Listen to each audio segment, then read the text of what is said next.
করে। কথা বলার পরিবেশ কোথায়? মাতা নাসরুল্লাহ, মাতা নাসরুল্লাহ, কোথায় তোমার সাহায্য? আমরা আল্লাহর দিকে তাকিয়ে বলতে শুরু করেছি, হতাশ হয়ে গিয়েছিলাম।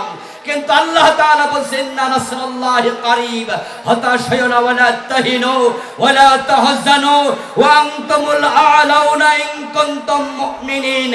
আমাদের ঈমান এখনো আছে। 5ই আগস্ট তার প্রমাণ হয়েছে, আল্লাহ নিজে বিপ্লব করে দিয়েছে।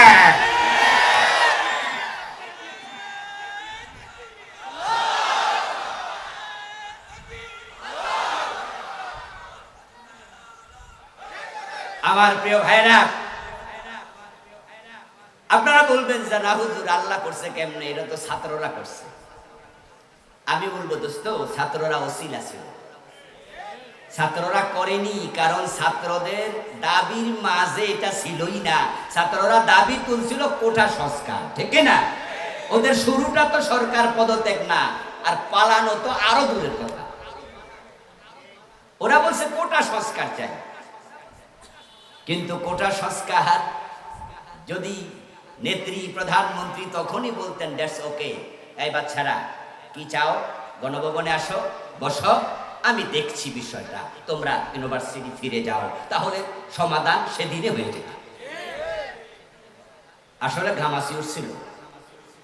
এটা বেশি চুলকাইতে যাইয়া যে ক্যান্সার হইয়া রোগী মরে যাবে, এটা বুঝেই নাই কেউ। প্রবলেম যেটা ক্রিয়েট হয়েছিল সেটার সমাধান 5 মিনিটের ব্যাপার মাত্র। ডেকে শুধু বললেই হতো আমি বিষয়টা দেখছি, তোমরা ফিরে যাও, ইউনিভার্সিটিতে যাও। কিন্তু না, তিনি বললেন রাজাকারের নাতিপুতির চাকরি দেব। লাগলো তো ঘিয়ের মাঝে আগুন। আমার বন্ধু আল্লাহ এটা ঘটায়া দিলেন, তার মুখকে আল্লাহ বেসামাল করে দিলেন। অহংকারে তার মাথা বিগড়ায়া গেল।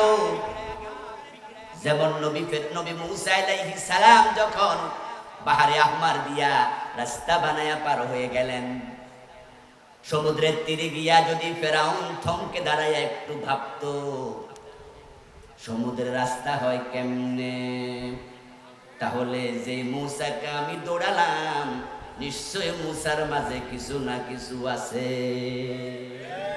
তাহলে কিন্তু ফেরাউন আর সমুদ্রে ডুবতো না। যদি না ঢুকতো ডুবে মরতো না। কিন্তু অহংকারে তার কলিজা ফেটে যায়, মাথা উঁচু হয়ে যায়। সে ধিতাহিত জ্ঞান ছিল না, ঢুকে যাব, ধরে এনে শুলে ছড়াবো।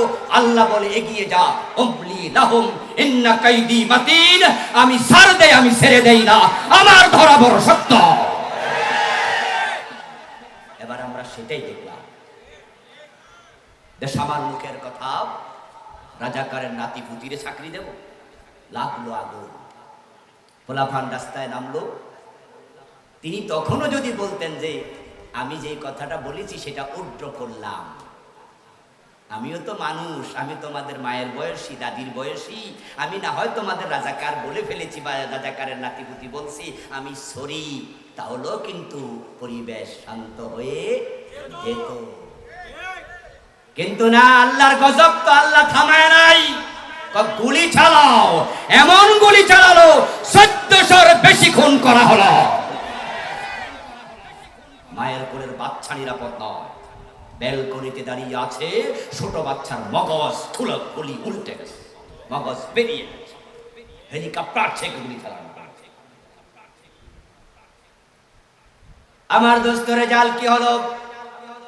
ছাত্ররা এবার কোঠা আন্দোলন থেকে সরে 9 দফা পালান।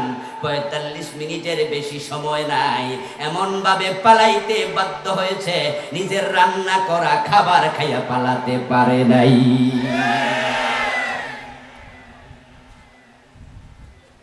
এই জালেমগুলো বিগত 15 বছরে কোরআনওয়ালাদের উপরে নির্মম নিষ্পেষণ চালিয়েছে। 144 জারি করেছে মাহফিলগুলোতে। আবু জেহেলরা বলছিল লা তাসমাউ লিহাযাল কুরআন, এই কোরআন শোনা যাবে না। ওয়ালগাও ফি, গন্ডগোল লাগাও।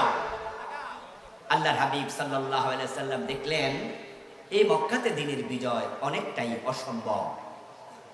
মন আনসান করছিল, কি করা যায়, কি করা যায়। পরে তিনি তায়েফেও গেলেন, সেখানেও মায়ের খেয়ে ফিরে আসলেন, কি করা যায়। আল্লাহ তাআলা হিজরতের জন্য রাসূলকে অনুমতি দিলেন। প্রিয় নবীজি সাল্লাল্লাহু আলাইহি ওয়াসাল্লাম এবার হিজরত করে মক্কা থেকে মদিনার পানে রওনা দিলেন। কিন্তু হিজরতের পথে তিনি ভাবছেন, যদি মদিনায় যাওয়ার পরে দেখি মদিনার সংসদে আরেক আবু জেহেল বসে আছে, আমাকে ঢুকতে দেয় না, হিজরত করে লাভ কি? সংসদে কোরআন নিয়ে না ঢুকলে তো দিন কায়েম হবে না। আল্লাহর হাবিব ভাবছেন কি করা যায়। মানুষের হৃদয়ের খবর, দিলের খবর সবচেয়ে বেশি জানেন কে? একটু আওয়াজ দিয়ে বলেন, কে জানেন? আল্লাহ তাআলার সাথে সাথে জিবরিল পাঠালেন, ওহী নাযিল করে দিলেন। ওহী এসে গেল, ওয়াকুর রাব্বি আদখিলনি মুদখালা সিদকিন ওয়া আখরিজনি মুখরাজা সিদকিন ওয়াজআলনি মিন লাদুনকা সুলতানান নাসীরা। হে আমার রাসূল, আপনাকে দিন কায়েমের দায়িত্ব আমি দিলাম। আপনি ভাবছেন মদিনায় যদি যান আর সেখানকার সংসদেও কোরআন নিয়ে ঢোকার পরিবেশ না থাকে, তাহলে লাভ কি হিজরত করে? তো আমি আল্লাহ ওহী পাঠালাম, আপনি আমার কাছে বলেন, ওয়াজআলনি মিন লাদুনকা সুলতানান নাসীরা, ও আমার রব, তুমি আমাকে রাষ্ট্র ক্ষমতা দিয়ে সাহায্য করো। আপনি আমার কাছে বলেন। আল্লাহর হাবিব সাল্লাল্লাহু আলাইহি ওয়াসাল্লাম আল্লাহর শিখানো দোয়া করলেন। রাস্তায় থাকতে দোয়া কবুল। অথচ রাসূলুল্লাহ সাল্লাল্লাহু আলাইহি ওয়াসাল্লাম যখন হিজরত করছিলেন, আপনারা যারা জানেন তারা একটু জবাব দিয়েন, রাসূল যখন মক্কা থেকে বের হন তখন কি দিন ছিল না রাত ছিল? মাশাআল্লাহ, হিজরত তিনি রাতের বেলায় করেছেন যেন কেউ টের না পায়। কারণ আল্লাহর হাবিব যদি দিনে দুপুরে হিজরত করে রওনা দিত, আবু জেহেলরা কি নিরাপদে হিজরত করতে দিত? বরং তারা যখন টের পেল প্রিয় নবীজি নাই মক্কা, তখন তারা দারুন নাদওয়াতে জরুরি মিটিং ডেকে সিদ্ধান্ত নিল যে মুহাম্মদকে জীবিত অথবা মৃত অথবা তার শুধু কল্লা যদি হাজির করতে পারো 100 লাল ওট পুরস্কার দেওয়া।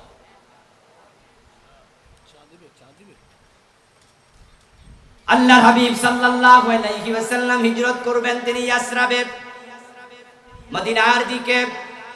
মদিনা হলো মক্কা থেকে উত্তর দিকে, কিন্তু প্রিয় নবী ভাবলেন উত্তর দিকে যদি রওনা দেই তাহলে কাফেররা খুঁজে আমাকে পেয়েও যেতে পারে। তাই তিনি হিকমত অবলম্বন করে তিনি দক্ষিণ দিকে বের হলেন।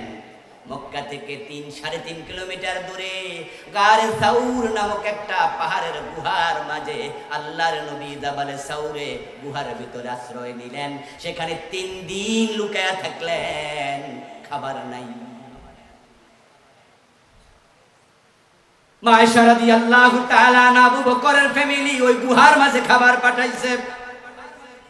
3 দিন লুকায়া থেকে রাসূল এবার মদিনার দিকে রওনা দিলেন। কি খাবেন জানেন না, কোথায় কি উঠবেন জানেন না, সাথে এক্সট্রা কোনো কাপড় নাই। যেই গুহাতে রাসূল ছিলেন লুকায়া, সেখানে আমি 2005-এ ঢুকেছিলাম। আমি সেখানে ঢুকে মাথা তুলে বসার জায়গা পাই নাই। এত ছোট গুহা, যে নবীর থাকার কোনো জায়গা নাই, কোথায় গিয়ে থাকবেন জানেন না, ঠিকানাবিহীন। কি খাবেন জানেন না, খাবার নাই। ওই নবী কিনা বলে, আল্লাহ তুমি আমাকে রাষ্ট্র ক্ষমতা দাও। আল্লাহ দোয়া শিখায় কোরআন বিজয়ের জন্য, দিন কায়েমের জন্য রাষ্ট্র ক্ষমতায় কোরআনকে নেয়ার বিকল্প নাই। আপনি আমার কাছে এটাই বলেন, ওয়াজআলনি, ও আল্লাহ তুমি আমারে দেও মিল্লাদুনকা, তোমার পক্ষ থেকে সুলতানান নাসীরা, সাহায্যকারী রাষ্ট্র ক্ষমতা। আচ্ছা, পথের কাঙ্গালকে ধরে এনে প্রেসিডেন্ট বানানোর ক্ষমতা আল্লাহর আছে কিনা? আওয়াজ দিয়ে বলেন, আল্লাহর আছে না নাই? নবী ইউসুফকে জেলখানা থেকে বের করে আল্লাহ মিশরের বাদশা বানিয়ে দিয়েছেন। ওই আল্লাহ দোয়া শিখাচ্ছে, আপনিও বলেন যে আমার রাষ্ট্র ক্ষমতা দেও। রাসূলকে আল্লাহ শিখাচ্ছে, আপনি দোয়া করেন। রাসূল দোয়া করেছে ওয়াকুর রাব্বির হামহুমা কামা রাব্বায়ানি সাগীরা। এই দোয়া কোরআনের আয়াত। এই দোয়া করেন নাই, আমার সামনে একজন মানুষ হয়তো আমরা খুঁজে পাবো না, একজন পীর খুঁজে পাওয়া যাবে না, একজন বক্তা খুঁজে পাওয়া যাবে না, একজন খতিব খুঁজে পাওয়া যাবে না, একজন নামাজি খুঁজে পাওয়া যাবে না। সবাই রব্বির হামহুমা কামা রাব্বায়ানি সাগীরা এই দোয়া করেছে, আল্লাহ রাসূলকে শিখিয়েছে, রাসূলকে শিখানো দোয়া। এটা যদি সবাই করে, ওয়াজআললি মিল্লাদুনকা সুলতানান নাসিরা, আল্লাহ তুমি রাষ্ট্র ক্ষমতা দাও, রাসূলকে শিখানো এই দোয়াটাও আমাদের সবার করা দরকার আছে না নাই? কিন্তু আল্লাহর অসংখ্য বান্দা আছে দোয়া করে না। আমরা যারা করি উল্টা হুজুরদের ক্ষমতার লোভ হয়েছে। একদল আলেম পর্যন্ত বলে অমুক দল শুধু গদি চায়, শুধু গদি চায়, অথচ গদির দোয়া। আলেমরা আমাদেরকে কটাক্ষ করে, দুঃখ কোথায় বলি, কার কাছে বলি? ওই রামেরা, ওই বামেরা, ওরা যদি বলতো হুজুরদের কিসের ক্ষমতা দরকার নাই, হুজুর মানে হলো বাঁকা লাঠি হাতে নিয়ে রাতের বেলায় হারিকেন জ্বালিয়ে মুরিদের বাড়িতে, মুসল্লির বাড়িতে দাওয়াত খাইবা, 5 ওয়াক্ত নামাজ পড়াইবা, দ্যাটস এনাফ, আর কিচ্ছু করা যাবে না। এটা রামেরা, বামেরা, জাহেলরা বললে সহ্য করা যায়, আলেমরা বললে দুঃখ কোথায় রাখি?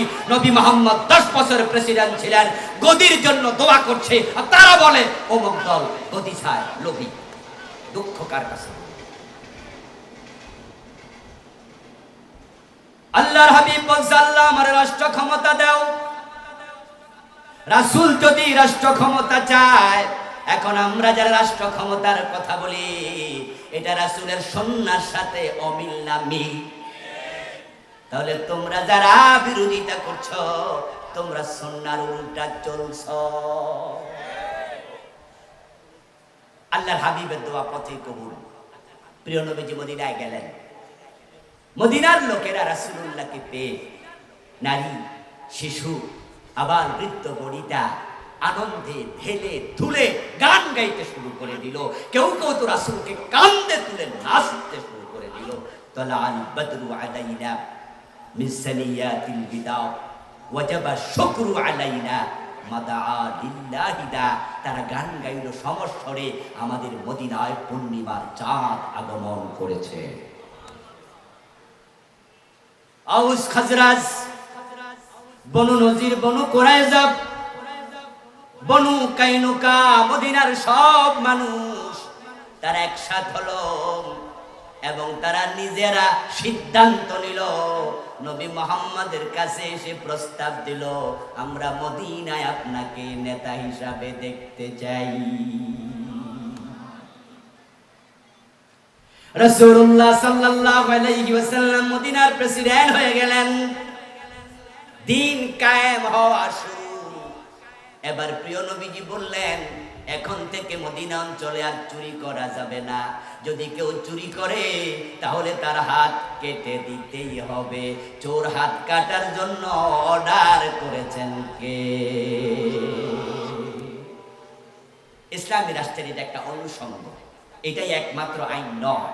যাকাত কায়েম করো, দারিদ্রতা দূর করো, ধ্যান সোরের হাত কাটো, এগুলো বিস্তৃত আলাপ। কিন্তু আমি বুঝাচ্ছি ইসলামী রাষ্ট্রে আল্লাহর আইন নাজিল হয়েছে, কায়েম শুরু হয়েছে। রাসূল বলল হাত কাটা শুরু করো। একজন মহিলা চোর ধরা পড়ল। উসামা বিন যায়েদ রাদিয়াল্লাহু তাআলা আনহুকে অন্য সাহাবারা পরামর্শ নিয়োগ করলো, তুমি রাসূলের প্রিয় ভাজন, তুমি যাও রাসূলকে বলো ওই নারীর হাত না কেটে অন্য শাস্তি দেয়া যায় কিনা।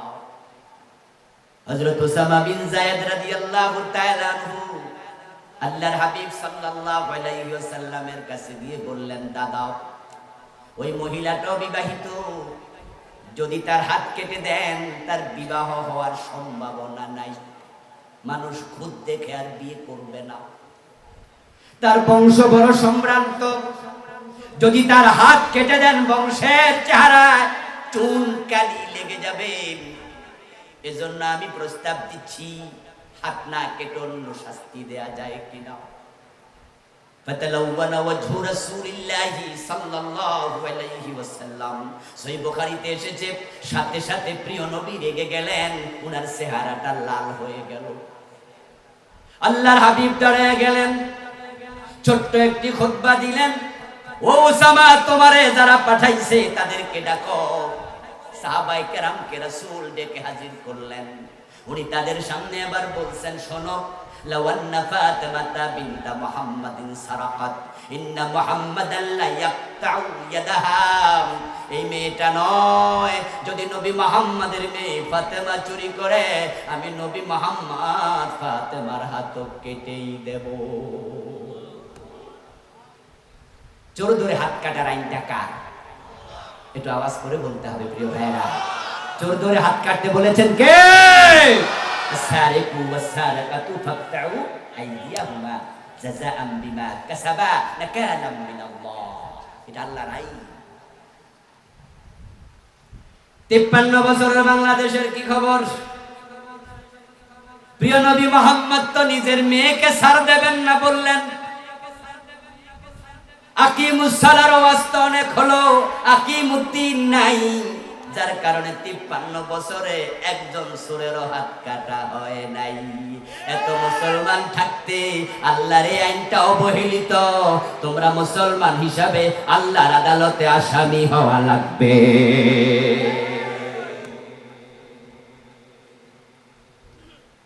ও প্রিয় ভাইরা, রাসূলুল্লাহ সাল্লাল্লাহু আলাইহি ওয়াসাল্লাম দ্বীন কায়েম করলেন।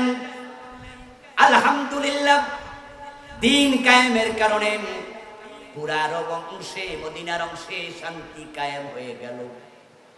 আবু বকর সিদ্দিক ক্ষমতা আসলেন। আবু বকর সিদ্দিক 2 বছর 3 মাসের মতো ক্ষমতায় ছিলেন।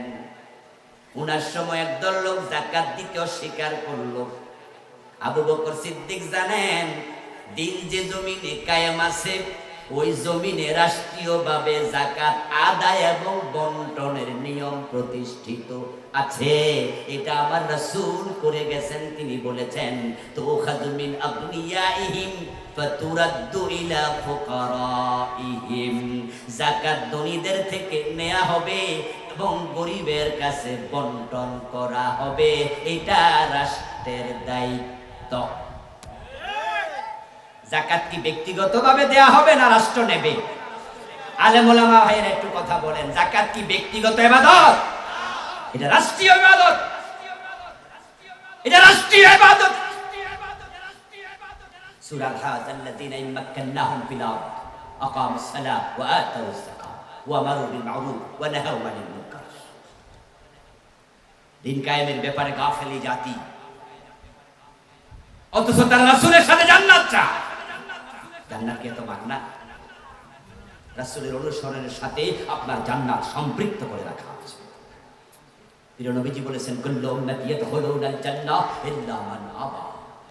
আমার সব উম্মত জান্নাতে যাবে, অস্বীকারী জান্নাত পাবে না। ক্বালু ইয়া রাসূলুল্লাহ ওয়া মান আবা?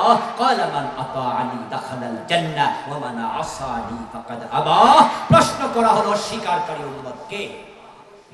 আল্লাহর হাবিব জবাব দিলেন যে আমাকে অনুসরণ করে সে জান্নাতি, আর যে আমাকে অনুসরণ করে না সে অস্বীকারী, তার কপালে জান্নাত নাই। আল্লাহর হাবিব সাল্লাল্লাহু আলাইহি ওয়াসাল্লাম যাকাত ভিত্তিক অর্থ ব্যবস্থা চালু করে দিলেন। আবু বকরের সময় একদল লোক এসে বলল, আমরা যাকাত দেব না মদিনায়। আবু বকর শুনে বললেন, তাদের বিরুদ্ধে যুদ্ধ হবে। ঘোষণা করে দিলেন, খালিদ বিন ওয়ালিদ কোথায়? তলোয়ারের মাঝে তুমি শান দাও, ধার দাও। লাউকাতিলান্না মান ফাররাকা বাইনাস সালাতি ওয়াজ যাকাহ। যারা নামাজ এবং রোজার মাঝে ডিভাইড তৈরি করবে, পার্টিশন তৈরি করবে, পার্থক্য সূচিত করবে, আমি আবু বকর তাদের সাথে লড়াই করব। লড়াই, তাদের কল্লা কেটে ফেলা হবে। কেতাল হবে, কেতাল। জিহাদ নয়, জিহাদ উমুম, কেতাল খাস। কেতাল খাস শব্দ। কেতাল মানে তলোয়ার দিয়ে ফয়সালা। মুখের কথাও জিহাদ, কলমে লেখাও জিহাদ, ভোরবেলা ঘুম থেকে উঠে নামাজে যাওয়া এটাও নফসের সাথে জিহাদ, সুদ দেখে না খাওয়া এটাও জিহাদ, কিন্তু কেতাল হচ্ছে তলোয়ার হাতে নেয়া। আবু বকর বলছে লাউ কাতিলান্না লামে তাকিদ দুনে সাকিনা, শব্দের ওয়েট কত বেশি। যারা যাকাত দেবে না আবু বকর তলোয়ার হাতে নিয়ে কল্লা কেটে দেবে। 53 বছরের বাংলাদেশে যাকাতের ভালাই নাই, আর হুজুররা নাক তেল দিয়া ঘুমাচ্ছে। আবু বকরের কথা শুনে ওমর রাদিয়াল্লাহু তাআলা আনহু দৌড় মারলেন। রাসূলের উম্মতের মাঝে সবচেয়ে নরম দিল কার? এই ভাইরা কথা কোন না, সবচেয়ে শক্ত হৃদয় কার? রাসূল নিজে বলছে আরহামু আরহামু বি উম্মতি ওয়া উম্মতি আবু বকর, আমার উম্মতের মাঝে সবচেয়ে রহম দিল ওয়ালা হলো আবু বকর। কিন্তু যাকাত স্বীকারকারীদের সাথে আবু বকর সেদিন হয়ে গেলেন বজ্র কঠিন। যাকাত স্বীকার করা কুফর, যাকাত না দেয়া কুফর নয়, না দেয়া ফিস, আর দিব না এটা বলা কুফর। আর মুসলমানদের চরিত্র কি? মুহাম্মাদুর রাসূলুল্লাহ ওয়াল্লাযীনা মাআহু আশিদ্দাউ আলাল কুফার। হযরত ওমর ছিলেন বজ্র কঠোর মানুষ, কিন্তু আজকে তিনি আবু বকরের দৃঢ়তা দেখে এসে আবু বকরের সামনে দাঁড়িয়ে গেলেন। ও আবু বকর সিদ্দিক, আপনি এমন লোকদের সাথে কেমনে যুদ্ধ করবেন যারা কালেমার স্বীকৃতি দেয়, যাকাত না হয় দেবে না, তারা বলছে আপনি তো নসিহা করুন, উপদেশ দেন, তারা হয়তো সংশোধন হয়ে যাবে, তাওবা করে ভালো হয়ে যাবে, কিন্তু আপনি কল্লা কেটে ফেলবেন, জিকাতাল করবেন। আবু বকর, এটা কিভাবে হয়? ওমর রাদিয়াল্লাহু তাআলা আনহু এই কথা শুনে আবু বকর সিদ্দিককে বলতেছেন, শুনেন, লাউ বানাউনি কালান কানু ইউদ্দুনাহু ইলা রাসূলিল্লাহি লাকাতালতুহুম আলা মানইহি। ওমর, আমার কেতালের কথা শুনে, জিহাদের ঘোষণা শুনে তারা যদি ভয় পেয়ে যায়, ভয় পেয়ে তারা তাওবা করে যে ঠিক আছে আমরা যাকাত দেব, যাকাত দেব, তবে আমরা উট দেব, রশি দেব না। রাসূলুল্লাহ জামানায় তারা উটের যাকাত উট দিত, আবার উট মদিনায় টেনে আনার জন্য রশিও দিত। ছাগলের যাকাত ছাগল দিত, গরুর যাকাত গরু দিত, মদিনায় টেনে আনার জন্য রশি দিত। তারা যদি আজকে বলে উট দেব, ছাগল দেব, গরু দেব, রশি দেব না, শোনো ওমর, আমি রশির জন্য জিহাদ চালিয়ে যাব। রাসূলের ইসলাম, আমার ইসলামে সামান্য হেরফের আবু বকর সহ্য করবে না।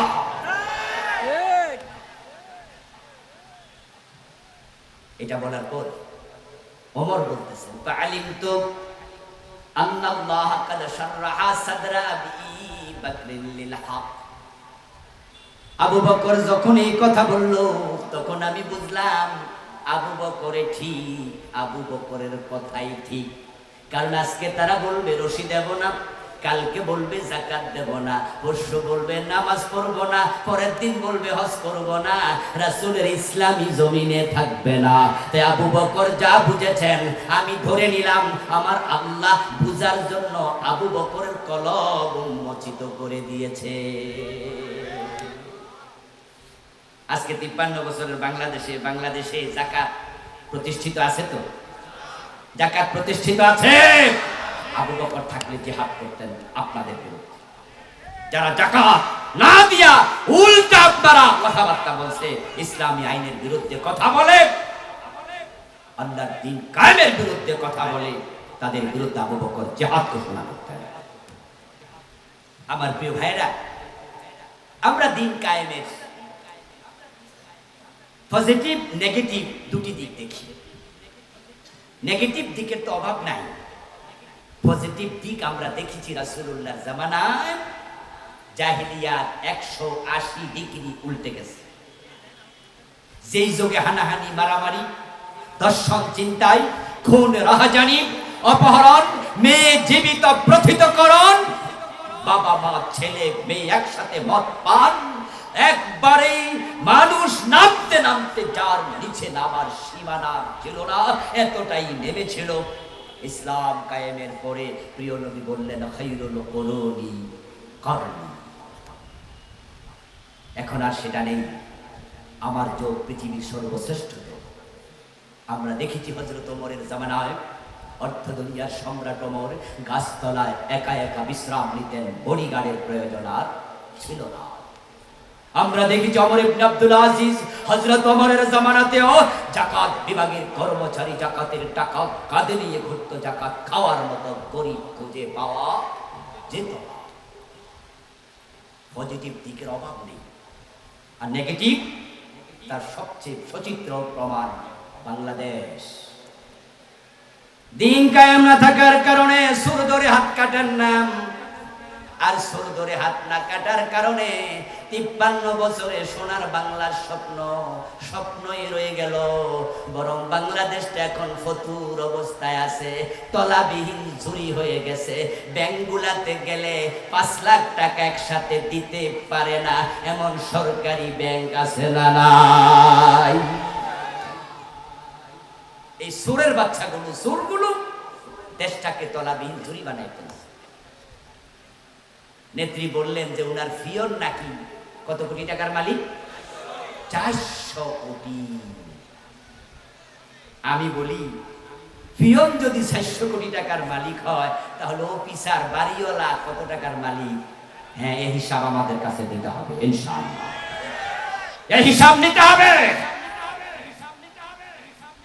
এই দেশটাকে তারা ফতুর বানিয়েছে, কাঙ্গাল বানিয়ে ছেড়েছে। সোনার বাংলা বানানোর স্বপ্ন দেখে বঙ্গবন্ধু শেখ মুজিবুর রহমান বলেছিলেন যে এবারের সংগ্রাম মুক্তির সংগ্রাম। কিসের মুক্তি? অর্থনৈতিক মুক্তি। স্বাধীনতার সংগ্রামের পরেই তো মুক্তির শব্দ বেরোছেন। অর্থনৈতিক মুক্তির সংগ্রাম তিনি ঘোষণা করেছিলেন, কিন্তু মাত্র 1.5 থেকে 2 বছর পরে ওনার স্বপ্ন ভেঙে গেল। উনি তখন আফসোস করে বললেন, মানুষ পায় স্বর্ণের খনি, উনি পাইছেন। উনি বলেছেন এ কথা, আপনারা জানেন উনি কি পাইছিলেন? উনি বললেন, আমার ডানে চোর, বামে চোর, সামনে চোর, পিছনে চোর। আমার প্রশ্ন এই জাতির কাছে, তখন কি বিএনপির জন্ম হয়েছিল? তখন কি জামাত ইসলামী ওপেন কাজ করতে পেরেছিল? তখন কি জাতীয় পার্টির জন্ম হয়েছিল? বঙ্গবন্ধু যখন বলেছেন ডানে চোর, বামে চোর, সামনে চোর, পিছনে চোর, এই চোরগুলোর পরিচয় কি? বিএনপি ছিল না, জাতীয় পার্টির জন্ম হয়নি, জামাত সহ ইসলামী দলগুলো নিষিদ্ধ ছিল।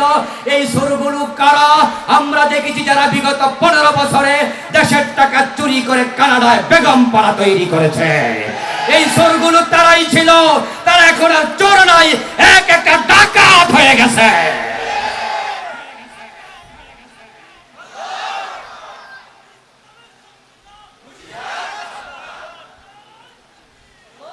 আমার প্রিয় ভাইয়ের, এখন যদি শান্তি দেখতে চান, সমৃদ্ধি দেখতে চান, দিন কায়েমের প্রয়োজন আছে না নাই? দিন কায়েম হবে কিভাবে? পন্থা কি? এই যে আজকে আমরা প্যান্ডেলের নিচে বসে আছি, আজ থেকে 3 দিন আগে এই প্যান্ডেলটা কি এভাবেই ছিল? কথা বলুন, কথা বলুন। এরকম ছিল? এই বাঁশগুলো মাটিতে শোয়ানো ছিল, এই কাপড়গুলো এলোমেলো ছিল, এরকম করে করে স্তূপাকার ছিল। যাদেরই দায়িত্ব দেওয়া হয়েছে প্যান্ডেল কায়েম করো, প্যান্ডেলটা প্রতিষ্ঠিত করো, ওই দায়িত্বপ্রাপ্ত লোকেরা বাঁশ এনেছে, খুঁটি গেড়েছে, মাটি খোদাই করেছে, তারপর শাবল দিয়ে কোনায় ভালো করে গর্তে চাপ মেরেছে, তারপরে বিচ্ছিন্ন কাপড়গুলোকে জোড়া দিয়েছে। এক পর্যায়ে গিয়ে আজকে সকালবেলায় কমিটির কাছে বলেছে প্যান্ডেল প্রস্তুত হয়েছে, মাহফিল হবে। এই জমিনে নামাজ কায়েম ছিল না, রোজা কায়েম ছিল না, হজ কায়েম ছিল না, যাকাত কায়েম ছিল না, চুরি ছিল, ডাকাতি ছিল, রাহাজানি ছিল, চিন্তায় ছিল। 53 বছর ধরে আসে আমরা আল্লাহর কোরআনকে হাতে নিয়ে সংসদ ভবনে ঢুকে যাব, 151 জন নেতা, আর সেখানে এক একটা আইন করে ইসলামকে প্যান্ডেলের মতো কায়েম করা হবে।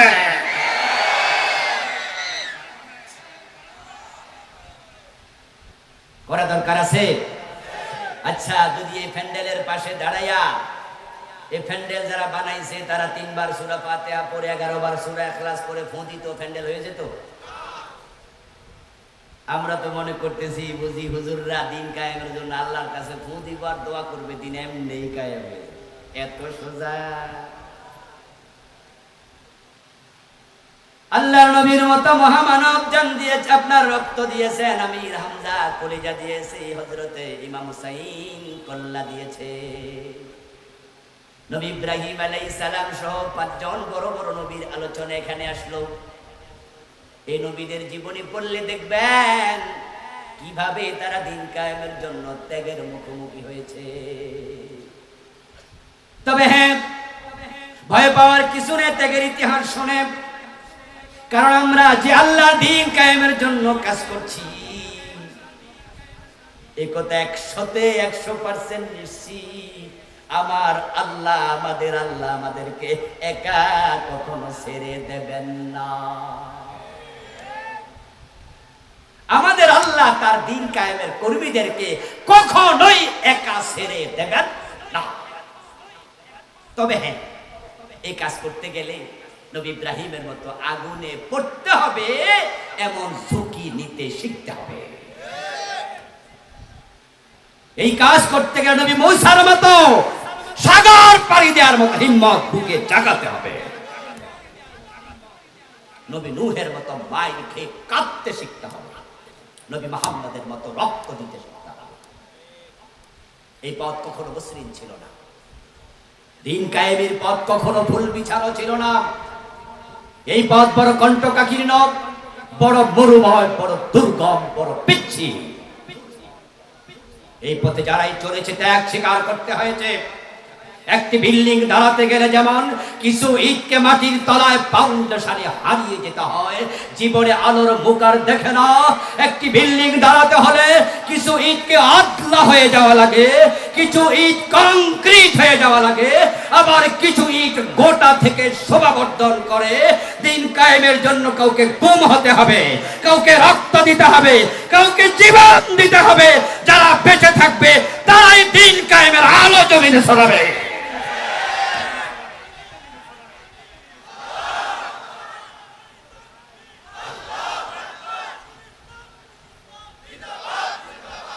আবার প্রিয় ভাইরা তাকিয়ে দেখুন, আল্লাহ যে দিন কায়েমের কর্মীদেরকে একা ছেড়ে দেন না, তার প্রমাণ তো নবী ইব্রাহিম আলাইহিস সালাম নিজে। ইব্রাহিম আলাইহিস সালামকে যখন তার আগুনে ফেলে দেওয়ার সিদ্ধান্ত নিল, উনাকে সরকির উপর বসায়া যখন নিচ থেকে সরকি টানতে শুরু করে দিল, ইব্রাহিম আলাইহিস সালাম নিচের দিকে তাকায়া দেখেন যারা সরকি টানতেছে তাদের মাঝে তার বাবা আজরও আছে। তাম জাতি, তাম দেশ ইব্রাহিমের বিপক্ষে চলে গেল, ওনার বাবা সহ। ইব্রাহিম আলাইহিস সালাম সরকির উপরে বসে তখন আল্লাহর সাথে কথা বলতে শুরু করে দিলেন। ইব্রাহিম নবী কি বললেন? তাফসীর ইবনে কাসির প্রণেতা বলেন, ইব্রাহিম আলাইহিস সালাম আসমানের দিকে তাকিয়ে বলে, ইয়া রাব্বি ইন্নাকা ফিস সামাই ওয়াহিদুন ওয়া আনা ফিল আরদি ওয়াহিদুন আবুদুকা। ইব্রাহিম বলতেছে, আল্লাহ তুমি আকাশে একা, তুমি পুরা আকাশ জমিন একা নিয়ন্ত্রণ করো। জমিনের দিকে তাকায়া দেখো, তোমার গোলাম ইব্রাহিম আজকে একা, তার বাবাটাও তার পক্ষে নেই। ইব্রাহিম আলাইহিস সালামের বাবা ওনাকে বরং বলেছে, লারজুমান্নাকা ওয়াহজুরনি মালিয়া। ইব্রাহিম, যে দাওয়াত তুমি দাও এই রবের কথা যদি না বলো